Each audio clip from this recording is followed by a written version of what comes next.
secret. President Putin has told a televised meeting of his Security Council that Ukraine is being used as a tool against Russia, presenting a major and dangerous threat to his country. Salam, pencinta sejarah. Langkah pertama nampaknya telah diambil Kremlin untuk menguji nyali Amerika dan NATO dalam konflik Eropa Timur pada Senin malam, juragan.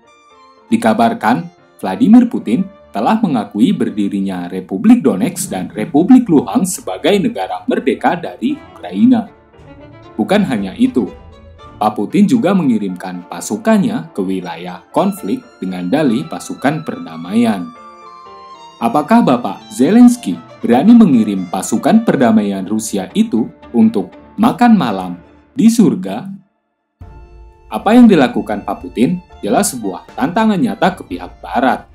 Pengiriman pasukan perdamaian umumnya dilakukan melalui PBB. Sepertinya, aturan ini tidak berotot di hadapan Rusia. Maklum saja kan, Rusia merupakan salah satu anggota tetap Dewan Keamanan PBB. Tindakan sepihak Pak Putin jelas-jelas mencoreng muka Mbah Jo sebagai Kapolsek di Eropa Timur. Hegemoni NATO seolah-olah tak berdaya di hadapan Kremlin. Intervensi pihak Rusia ke daerah konflik Ukraina pasti membuat Presiden Zelensky kena mental. Jika dia nekat head-to-head melawan pasukan Rusia, pasti kalah kuat dari berbagai aspek, baik jumlah maupun kesiapan mental para tentaranya di medan tempur. Dia juga sudah meminta bantuan ke Barat, namun hasilnya masih diem-diem baik. Ngomong apa, jangan diem-diem baik. Maju salah, mundur salah, berdiam diri, malah semakin dibully. Diplomasi kalau hanya senyum-senyum, menjadi nice guy, ya begitu-begitu saja, Pak. Mungkin saja apa yang dilakukan Pak Putin ini akibat permintaan Rusia tidak ditanggapi oleh pihak Amerika dan Uni Eropa selama proses diplomasi.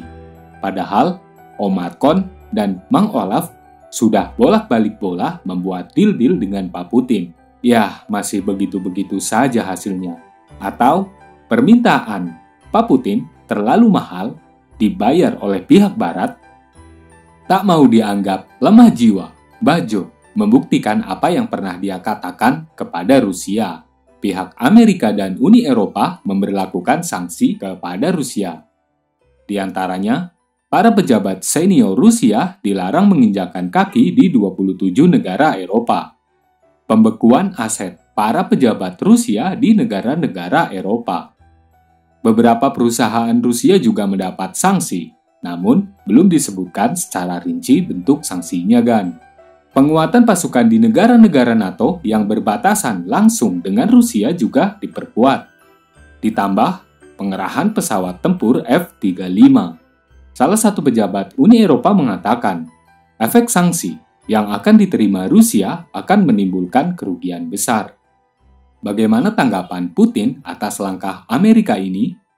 Pak Vladimir Putin mengatakan, kepentingan negaranya tidak dapat dinegosiasikan. Tetapi pihak Rusia masih tetap membuka jalur diplomasi.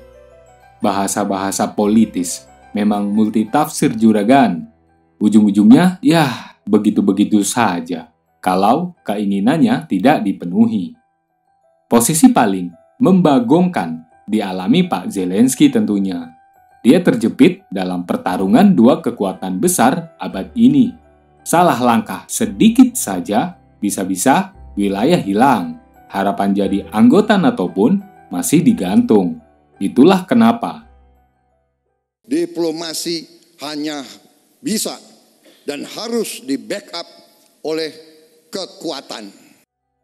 langkah apa lagi yang akan dilakukan Bajo untuk membendung gerak Rusia. Kita amati saja, juragan. Karena apa? Kita tidak punya uang. Militer Ukraina saja belum tentu bernyali, berteriak "Buddha" di depan wilayah Donbas. Bisa-bisa didor sama tentara Rusia, juragan. Salam, pencinta sejarah.